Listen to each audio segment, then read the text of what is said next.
Hello everyone, good morning all of you. In this unit we will discuss the population resource relationship, optimum overpopulation, underpopulation, their problems and prospect, occurrent population, resource plan, population growth and distribution, population composition, demographic transition theory. हम इस unit में population resource relationship पढ़ेंगे, optimum over population पढ़ेंगे, under population पढ़ेंगे और उसका problem और prospect पढ़ेंगे। ऑक्यूरमेंट पॉपुलेशन रिसोर्स रीजन का पढ़ेंगे, पॉपुलेशन ग्रोथ एंड डिस्ट्रीब्यूशन पढ़ेंगे, population composition and demographic transition theory पढ़ेंगे। अब हम देखते हैं पॉपुलेशन हम लोग किसे बोलते हैं या कहते हैं। पॉपुलेशन उसे बोलते हैं a group of more than 30 people residing in a particular place for at least 3 years।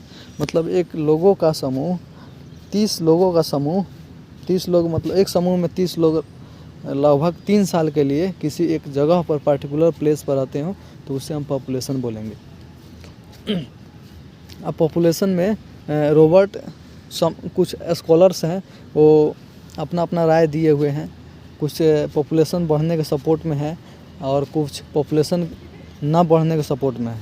जैसे पॉपुलेशन को रेगुलेट ना किया जाए उसके सपोर्ट में है Robert Thomas Sadler, Thomas Henry. इन लोगों का कहना है कि government can not interfere with the population rules and regulation. Government जो है पॉपुलेशन रूल्स और रेगुलेशन के में इंटरफेयर नहीं कर सकती है। और एच स्पेंसर, के मार्क्स, कार्ल मार्क्स, एम डुमोंटी, ये लोग कहते हैं कि government can interfere with population rules and regulation. Government जो है इंटरफेयर कर सकता है पॉपुलेशन के रूल्स और रेगुलेशन के में। अब हम बात करते हैं कि चाइना में आप लोग देख सकते हैं कि चाइना में गवर्नमेंट जो है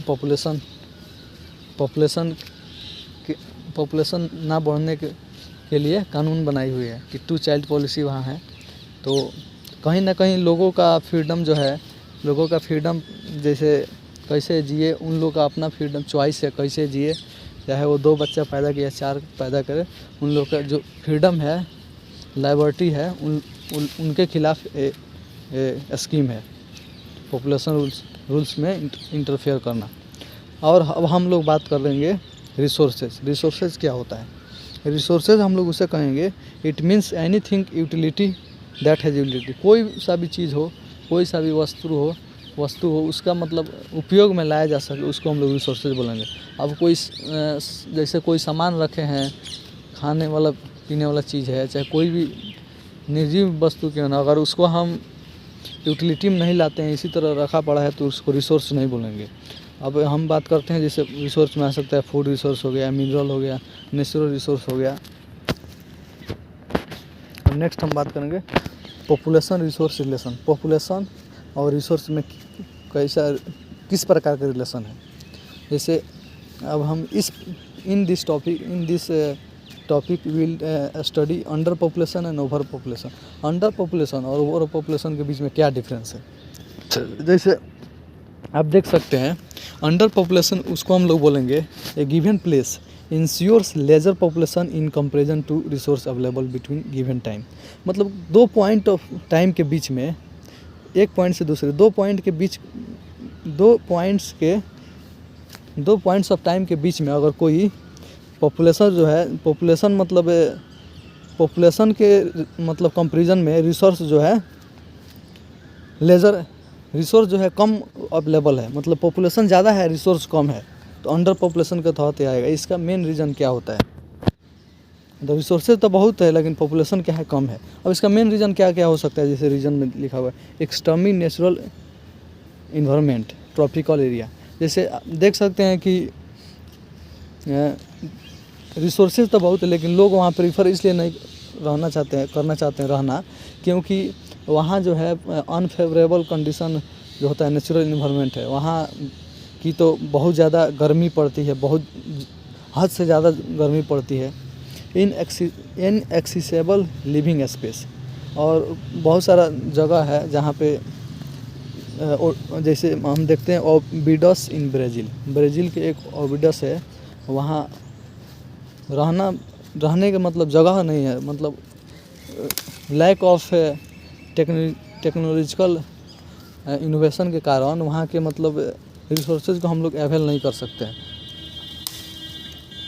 अभी एग्जांपल में हम देखें कहाँ कहाँ अंडर पॉपुलेशन देखने को मिलते हैं, north and south pole, belt of doldrums, coastal east island, और इन सब जगह पर हम लोग को अंडर पॉपुलेशन देखने को मिलता है। अब हम बात करते हैं ओवर पॉपुलेशन। ओवर पॉपुलेशन की बात करें तो ओवर पॉपुलेशन को कैसे डिफाइन करेंगे, inhabits more population than resources, can afford between given time, मतलब 2 पॉइंट ऑफ टाइम के बीच में अगर 2 पॉइंट ऑफ टाइम के बीच में 2 पॉइंट ऑफ टाइम के बीच में अगर ज़्यादा पॉपुलेशन और रिसोर्सेज कम हो तो उसको हम ओवर पॉपुलेशन में बोलेंगे। जैसे इसके होने का मेन रीज़न ये होता है कि नेचुरल इन्वायरमेंट हो लाइकली है, लोग उसमें आसानी से रह लेंगे, फेवरेबल नेचुरल इन्वायरमेंट है, एग्रीकल्चर फर्टाइल रीजन है, लेकिन लोग वहाँ चाहेंगे ज़्यादा से ज़्यादा बसना, क्योंकि वहाँ एग्रीकल्चरली फर्टाइल रीजन है, वहाँ ज़्यादा से ज़्यादा कृषि उत्पाद कर सकते हैं अपने जीविका के लिए। रोज़गार भी जब कृषि उत्पाद करेंगे तो उन लोग को रोज़गार भी मिलेगा, और सारा जो फुलफिल नीड्स है एक पॉपुलेशन के लिए जो चाहिए फुलफिल नीड्स है वो सब मिलेंगे वहाँ। और इंडस्ट्रियल रीजन में भी देखने को मिलता है, और ट्रांसपोर्ट में भी मिलता है, सी वाटर में भी मिलता है। अब हम देखें कि ये कहाँ कहाँ पाया जाता है वर्ल्ड में। मिर्ज़ापुर प्लेन में पाया जाता है, बांग्लादेश में पाया जाता है, नॉर्थर्न प्लेन में पाया जाता है, नॉर्थर्न प्लेन इंडिया में पाया जाता है, लोअर कराची जो पाकिस्तान में वहाँ पाया जाता है, नील वैली जो है रीजन है इजिप्ट में, वहाँ देखने को मिलता है।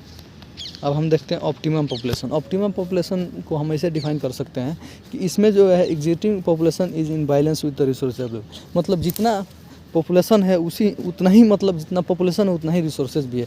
Resources is equal to population जितना है उतना ही रिसोर्सेज है, जिसको ऑप्टिमम पॉपुलेशन में आता है। रीजन इसका ये है possibly in highly sustainable city, very much planned in future, मतलब ज़्यादा से ज़्यादा सिटी है, पॉसिबल है कि हाईली सस्टेबल, जहाँ सिटी ऐसा है जहाँ ज़्यादा से ज़्यादा मतलब सस्टेबल पॉसिबिलिटी संभावना उसका उतना ही है वहाँ बसने की।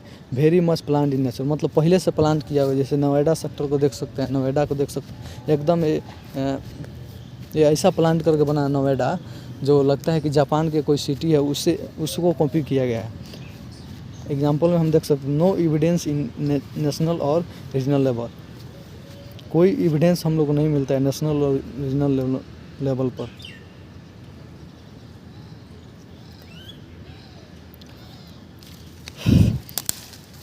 वर्ल्ड में देखें तो गोटेबर्ग स्वीडन में है, लीटन स्टेन यूरोप में है, ओसोलो नॉर्वे में है, मार्ग डेर्लिंग वैली ऑस्ट्रेलिया में है।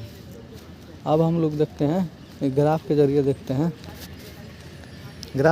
देखते हैं कि रिसोर्सेज अवेलेबिलिटी और पॉपुलेशन साइज, ये जो हॉरिजॉन्टल लाइन है और ये दोनों में हम देखते हैं रिसोर्सेज अवेलेबिलिटी और पॉपुलेशन साइज।